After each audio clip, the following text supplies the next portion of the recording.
Welcome to the Friends with Money podcast, brought to you by Money Magazine, creating financial freedom for Australians since 1999. We're focusing this week on careers and making the most of your earning ability. Behavioural economist and psychologist Phil Slade joins me today to talk about the concept of getting comfortable with being uncomfortable and how that can help you in your career and moving up the job ladder. Thanks for joining me today, Phil. Great to be chatting with you again, Julia. I always love our chats. Phil, you recently told me that people need to get more comfortable with being uncomfortable. What do you mean by that? Yeah, I think it's a culturally, particularly in Western society, we try to run away from discomfort or anything that causes any sense of personal conflict, and I think that can have some very negative impacts for us in the long run. And this is definitely something that we see. There was a really fascinating study about negotiation, and it's a tic-tac-toe scenario that I think I know a lot of from economists. You know, the prisoner's dilemma is a very common story, and people look at the prisoner's dilemma and decision making. And the prisoner's dilemma is very similar. You two robbers get arrested and they get put in separate rooms. And the question is, what's the best outcome for those two people that have been arrested? Do they cooperate or do they serve themselves? And if they serve themselves, if one serves themselves and the other one doesn't, tries to cooperate, the person that serves themselves will win. If they both cooperate, they both kind of win, don't lose. Maybe they'll get a reduced sentence for both. But if they both cooperate, they both really lose because there's no leverage anymore. And so, what do they do? And what should you do in that situation? The prisoner's dilemma has been talked about a lot from a decision-making science point of view. Often, though, in isolation, that's a one decision or one negotiation point that has huge effects over the course of your life. In real life, we make those decisions every single day. So they then looked at going, how do you look at what the best negotiation tactic when you realize that the outcomes of those decisions, might be thousands of those across the course of a year, particularly in a team scenario. And what they found was the best outcome was when you did something called tit for tat, right? It's tit for tat. And that if you approach like you're going to cooperate, if the other person doesn't cooperate that time, then the next time you are what they call provocable. And so you say, well, I'm not going to cooperate this time because you didn't cooperate last time. And then you do that until the other person cooperates. And then you're endlessly forgiving. So you just immediately, once they cooperate, then the next time you cooperate when you play this over and over again. They did this experiment, I think back in the 60s, where they put this theory out there that said this is the best negotiation tactic. And they got these guys to write all the, very smart people writing algorithms all over the world to see if they could beat this strategy or what would be the greatest strategy. And tit for tat came out as the winner, and the people were trying to predict behaviors and things and what should be, some people were saying you just need to be constantly not call it collaborating, and that would be the winner. But no, this was the winner. They did this again 5 years later when everyone knew that tit for tat was the strategy. And the question was just beat this strategy. And even when they knew that would be the strategy that they were trying to beat in that scenario, they couldn't beat it. And so this is really interesting. And we actually see this in everyday life where you're going to get ahead in life with whatever you're trying to negotiate with, and it's particularly in a situation of collaboration where your first position is to cooperate, and they call it being nice. Then if the other person doesn't cooperate, you are provocable. So you actually then go, okay, well, I'm okay with not, that's the being uncomfortable with being uncomfortable because I'm not going to cooperate with you now. And it feels a bit petty sometimes, but it's like, well, if you're not going to play ball, I'm not going to play ball. We both need to play ball here. So we're provocable, and then we're endlessly forgiving. So if this person doesn't, the other person in question doesn't want to cooperate for 10, 11, maybe even for a couple of years, the moment that they decide to cooperate, you're cooperating with them. That's it. It's endlessly. Now, we do the opposite as humans. We approach with skepticism because we're scared that they're not going to be okay. So we don't approach with nice. We're skeptics. We're not provocable. We're polite. and so we go, oh, that's fine. It'll be next time. We're trying to create group harmony and have a nice little team loving. And so we're not provocable. And then after a few years, we get resentful. And so we're not forgiving. We hold on to that stuff to the grave, like that person is dead to me, you're out. So we do the exact opposite as instinctively as humans. And as a negotiator, you've got to assume that other people want to win. You have to assume that they're going to cooperate. You need to be nice, but you need to be provocable, and you need to be comfortable with discomfort so that other people have the opportunity to turn around. So even in a family situation where somebody's just being, I have to say this so that none of my family think that I'm talking about them, right? Which I'm not, but in many family situations that I talk to in psychology, you get to talk to a lot of people, right? And so there's often a family member that's not being very good with the kids, or not being very good with, you join them and it ends up in a fight and things like this, or your partner feels devalued by this person who kind of keeps, sort of demeaning them in front of the whole family. And so where there's a behavior there, you've actually got to be provocable. You've got to be uncomfortable with going, this is not okay. We're packing up and leaving today, might extracting yourself in that situation or doing something. But then the next day you sort of come back. And as soon as that person says, oh, I didn't mean that, I can, and they see the consequence of their actions. And where there is a consequence, they change their action. And then it's up to you to go, great, cool. We're good now, because you'll be on the other side of the foot at some time. At some point, you're going to be the one that needs to change your behavior, right? And so you're wanting that endlessly forgivable behavior to extend, but it doesn't work unless you're uncomfortable with being uncomfortable. And when there's a power differentiation, that can be really hard. So it's easy if it's a brother or a sister. I think, what about if it's a parent or a boss, right? Or somebody that's in power in that situation that's actually doing something that's not okay. Being uncomfortable with being able to call that out and being provocable in a way that is just you being provocable is actually really difficult, but it's a key part of being able to navigate the politics of any organization or any people structure. So wherever there's a hierarchy in any part of life. So, Phil, to put this theory into practice, how would someone approach the idea of they need to go to their boss for a pay rise or to negotiate some sort of better deal? How does that work? Well, often, so in the case of a pay rise, and we're going to assume that you've got some sort of legacy there, or where you've been able to do this tit for tat sort of negotiation, because that negotiation happens in the small things. And so this becomes one of the big things, so that if you've been a pushover, because that's what happens. If you're not provocable, you end up just being taken advantage of, right? And then you get resentful. And then when you come for that pay rise, you ask for the pay rise almost out of anger, because you're like, I deserve this. This is mine, and you should be doing this. And then that's going to get their back up. And they're like, well, you're not really that, whatever. So by being comfortable and learning to be comfortable with when you get to that situation, it's not done out of anger. It's done out of opportunity. And it's done out of, well, this is what I think I'm actually worth, and here are the reasons for it. It becomes a much more measured conversation because you're uncomfortable with that little, with being uncomfortable. People that are not comfortable with being uncomfortable tend to be very, very nice until they explode. So their moments of, they have to approach that moment of uncomfortability with such force that it becomes a tour de force, right? It becomes almost an argument, bordering on argument. And then when it doesn't go well, it reconfirms in their head, see, well, that didn't work. I tried to stand up for myself, and now look at me now. I'm just, and I'm in a worse off position. Well, that's because you were uncomfortable with it in the first instance, right?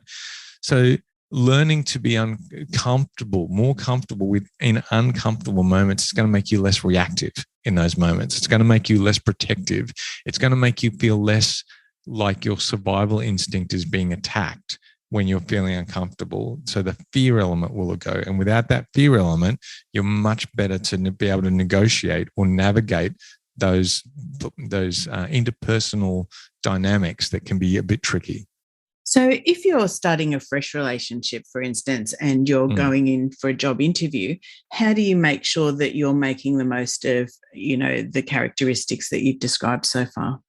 Yeah, it's good. I mean, job interviews are interesting, right? You have no legacy. You've got no history in that point. But I think even the way that so an interviewer, a good interviewer will challenge you in a question, in a moment of the question. And being able to, for instance, take a moment to think about an example. Silence in that situation can be extremely uncomfortable for a lot of people. So learning to be okay with that moment of discomfort means that you don't panic. As soon as you panic in a job interview, you're it's not game over, but it's not good for you, right? You don't want to panic. So yes, being uncomfortable with silence, being okay, with silence, being comfortable with those moments of uncomfortability, and a job interviewer seeing that you're okay with that will actually interpret that as intelligence, right? Because it's actually an emotionally intelligent thing to do, to be able to maintain control in those moments where you're not being in control. It also means that when you're asking, and that you get to the inevitable question about, pay and negotiating structures and things like that, you're okay with seeing your potential future employee squirm in their seat a little bit, right? So you need to go, if you're, I know one of my earliest jobs, it was advertised as 110,000. So this is many, many years ago now, but 110,000. And I said, you know what? I actually know what I'll be contributing, and I know what it meant in this particular scenario in this job. And I said, I actually think I'm worth 140,000. I'm unlikely to change my current job without that pay. I want to work for you guys, but that's kind of what I need. This is my family. And the guys got really uncomfortable that there was three men who were interviewing with me, and they were all big, powerful, guys as well, like they presented power. They had the whole seating arrangement where they were even sitting higher than me, so to try to, it was really quite bizarre. And I was okay with that. It's like, well, it's like, I'm okay with this, because that's just the reality. And it wasn't aggressive. It was very matter of fact, but I was okay with them just sitting there and letting them talk about themselves. I didn't try to go, oh, but I hear you're uncomfortable with that. But 130 might be okay. Well, 120, in fact. You just tell me what you can do, and we'll go with that. That's what being uncomfortable does in that moment, right? You're trying to quell or pour water over the the little fire that you might have created. Being comfortable means I'm okay with just letting them sit with there, because they come back. The truth was, if they were to come back at 125, I probably would have gone, yeah, okay, cool. Let's, or maybe not. Who knows? But they actually came back and said, yeah, okay, we can do that. And that's a classic scenario of just going, okay, let's work it out. The next question was, does that include super or not include super? When you've set that up, yeah, what then happens in the relationship going forward with these people? Where are you standing? Yeah, I think what it does is it allows, what it says to those future employees is that I'm okay with being transparent, and I'm not going to be an asshole about it, right? I'm not going to be difficult. I'm not going to create massive amounts of pain because of anger, because this is about negotiating without the prevalence of anger or anxiety, right? And so that's actually instinctively, if you get too angry in that moment, even if you do deserve that pay rise, the reaction is not the reaction is not going to be, I don't want to give you the pay rise. The reaction is, I'm not sure I want to reward that behavior, right? So, or I'm not sure I want that person to, I'm going to go with my second choice because they were at least, I felt like I could work with them a little bit better. What happens if we have a difference of opinion and they just arc up, right? So it puts you in a much stronger position if you're able to keep your emotions in check in those moments of uncomfortability, because that's exactly what you're doing. When you feel uncomfortable, being able to keep your emotions in check, your anxiety and your fear in check in those moments is the key. And that's actually what they're going to reward, is your ability to control your emotions. And that's what they're going to see is worth the extra money or the extra pay rise or the extra benefits, whatever it is that you're negotiating for. So when it comes to other confrontations that you may have in the workplace, so if you're managing staff, you may have issues with performance, or on the other hand, your manager might ask you to do something that you're not comfortable doing. How do you manage those discussions? Yeah, and I think there's another nuance to that too, is when you feel comfortable with confrontation and the person that you're talking to feels comfortable with confrontation, but the people around you are not. And all of a sudden, so I had this situation in the workplace where another person and I were having a confrontation, but we were doing it in a semi-public way. And some of the guys that were underneath me said, I don't feel safe now because I feel like that there's confrontation in the room, right? And so as a manager, I felt a responsibility to create a psychologically safe workplace, of course. And so that I had to take them through this whole process of feeling uncomfortable with comfort. But I also had to be mindful of the impact that you're having, even if you are both comfortable with uncomfortability, right? It's a complex scenario. So I think there is always a point where, and in that particular scenario, the confrontation did spill over into, that probably went too far. Like it did actually go too far. It was okay for us. If we were, by ourselves, then we could have, gone hammer and tongs, but it just wasn't appropriate in that situation to go as probably as hard as we did. And so that was a learning for me as well, to go, I need to find out how to navigate confrontation without it turning into an argument, not just for the relationship with the person I'm arguing with, who I still have a great relationship with today, but also for the impact that it has on other people. So I think you've got to know the person that you're talking to a little bit. And I think this is, people tend to fall into three categories, they have three types of worldviews. There are some people that value the strength of the group is important. That's how we win, is that as long as we keep the group together and strong, that is important. It doesn't matter whether it's right or wrong, whether the data's saying they're more interested in what the group says. You've got another group of people that are like, what's the data saying? What is the data telling me? And how is the data leading the decision making? And I don't really care what the right thing to do is or what everyone else thinks. What's the data saying? And you've got another group of people that don't really regard the data, or they use the data to the extent that it serves their purposes of what they think is right. So what's the right thing to do in this situation? Because the truth will set you free, right? That's that third group. So you've got to know which, because when you're in these situations of negotiation, you're talking to people's reactive side, not necessarily their conscious side. So what you're trying to do is two things. A, you're trying to talk to their reactive side so they don't get into a reactive state, because as soon as they get reactive and their emotions take over, you've lost the ability to communicate in a rational way. Sometimes in negotiation, you want that, right? You want to actually trigger their irrational behavior because it's going to lead them to a decision that you want. Other times, you're actually wanting to have a conscious conversation and not trigger that reactivity. So you've got to think about that beforehand and sort of know how to navigate that, know the person you're talking to, and know what to do when that reactive self comes out. Because when you see that reactive self, we call it the ape, because that's the part of the brain that are in our brains that are also in chimpanzees. Like all of us have got an ape brain in our heads. And when our apes come out, we've got to wait till our apes settle down before we can have a general conversation. But I would say that knowing that whether it's the truth will set you free, whether it's the strength of the group or whether it's the data is an important way, because that's how you start to approach that conversation. And you can sort of go in with all three and just see if you make an argument and it doesn't sort of float, just drop it and go with another one. So for instance, in data, you might start with data. He might say, look, this is what we've done across the year. This is the presented as a statement of fact.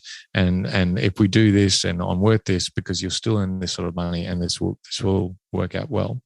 If that doesn't work and they go, yeah, but it's something about, I just don't feel this is the right thing to do, then you've got to go, well, how is it right for us? How does doing what how does giving me, for instance, a pay rise, or maybe it's more work from home flexibility.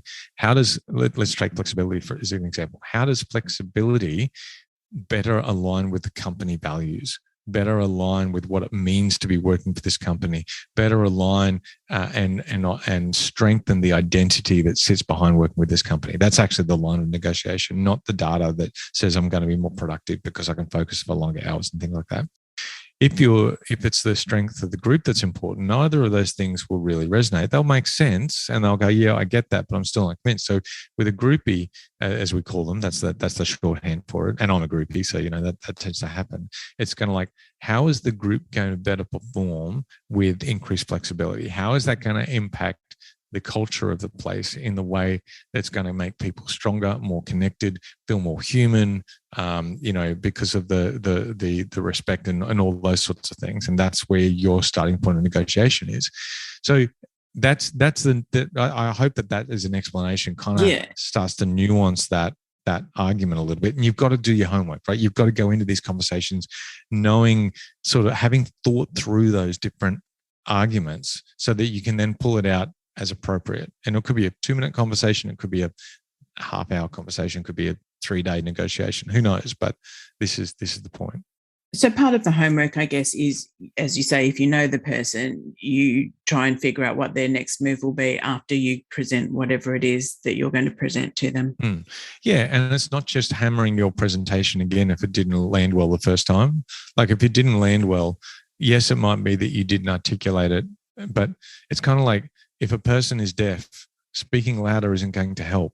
You know, like, and it's that sort of thing where somebody can't hear what it is that we're saying, so we just say it again but louder, and it's like you've got to figure out a different way to say it because it's obviously not resonating. Yeah, there is a bigger negotiation strategy that's around sort of the way that our brain processes information, but that's probably a separate thing and more relevant to actually negotiating over a period of time, which is something slightly different as well. So, Phil, what tips can you give to help people overcome their discomfort? Practice.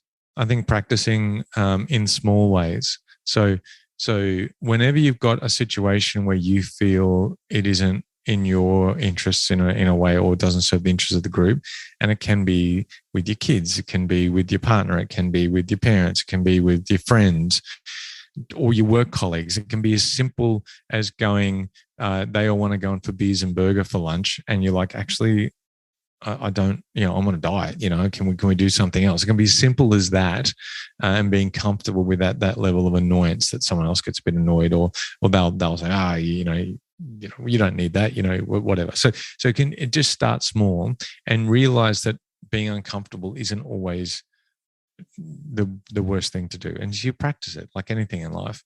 I think when it comes to finances, I think practicing with money is important. So if you're in a relationship with someone else where you haven't learned how to negotiate spending limits or how to save or how to set up the accounts, or you haven't learned how to talk about a particular behavior, a spending behavior of your partner that you don't, that you think might be detrimental, figuring out how to have that conversation where you are feeling uncomfortable and keep a lid on your own emotions so you don't run away from it, you don't try to placate it, you get to the end point. I think that's really important, because if you can do that in your personal life, you're more likely to be able to translate that into your professional life. And just like conscientiousness, you can work on becoming more conscientious over time. It's almost like a part of, they think about personality as being something that's immutable, but actually things like conscientiousness and agreeableness, you can actually practice. They're a skill that you can do. It's a way of looking at and explaining past behavior, but your past behavior doesn't necessarily have to be how you approach your future behavior. So learning the art of disagreeableness in a way that doesn't kill your future career is actually an art. Often being more comfortable with being uncomfortable is a negotiation tactic that you use to your advantage. So this happens when you're buying a house, right? If you're buying a house and you're more comfortable with saying something uncomfortable, or buying a guitar, or buying anything, negotiating. I teach my boys this all the time. The price that's listed there, even with the car that I bought not too long ago, there was a price point. In my head, I go, where's the price point that I would feel uncomfortable offering the price to? It might be, we had a couch that was only online for $100, and it was worth $500. And I thought, in my head, I'm thinking, what's the uncomfortable price? The uncomfortable price was actually asking for $40. That's ridiculous. You can imagine yourself in that situation, the uncomfortable moment that somebody's says it's $100, and you go, well, I'll probably give you $40 for it. That moment there, that feeling is about uncomfortability. Now, the other person now is going to feel uncomfortable as well. So what they do in that situation is important, because they will either go, oh yeah, okay, sure, that $40, that'll be fine, which is actually what happened in that situation, because they're uncomfortable with being uncomfortable. And so in order to mute that feeling, they will often cave to the request, or they'll get angry and go, oh, no, you don't know what you're talking about. Screw you. I'm going to sell it to someone else. Go away, and so they'll get angry. Now, I was okay with that. You've got to be okay with, that's the art of negotiation, is being able to be okay with being being on the wrong end of that stick. But they've actually lost out as well, right? They've now got to go through someone else to come in, someone else to look at it, and they'll probably still sell it for $80. Whereas in that situation, and if they controlled that feeling of being uncomfortable and then being offended by it all, then they still would have got a great price, and we would have had a good conversation, and it would have been all over in the matter of seconds. So that's an example in a small way of how this learning to be comfortable with being uncomfortable works to the advantage of the people in that scenario, particularly in interpersonal dynamics. But when it's one way, like investing, it's still to the extent that you're worried about your image or what it means about you, what it could be, just being comfortable with that emotion, working with that emotion and not letting it overcome you, and embracing it as your body's indicator of just helping you in that moment as best it knows how. Yeah, will always help you win. Well, thank you very much for joining me today, Phil. It's always fascinating to hear about how our behaviour does affect the way that we're perceived, the way that we interact with others, and potentially our future earnings. Julia, it's always a pleasure. I always feel more intelligent after my conversations with you than before. So we're both winning, right? This is a win-win. Thank you very much. You've been listening to behavioural economist and psychologist Phil Slade on Friends with Money. Please remember you can subscribe to Friends with Money wherever you listen to your favourite podcasts. Thanks for listening to the Friends with Money podcast. For credible, independent and easy to understand financial commentary, visit moneymag.com.au. Please remember that the views and opinions expressed in this podcast are general in nature, and further independent advice and research based on your personal circumstances should be sought before making an investment decision.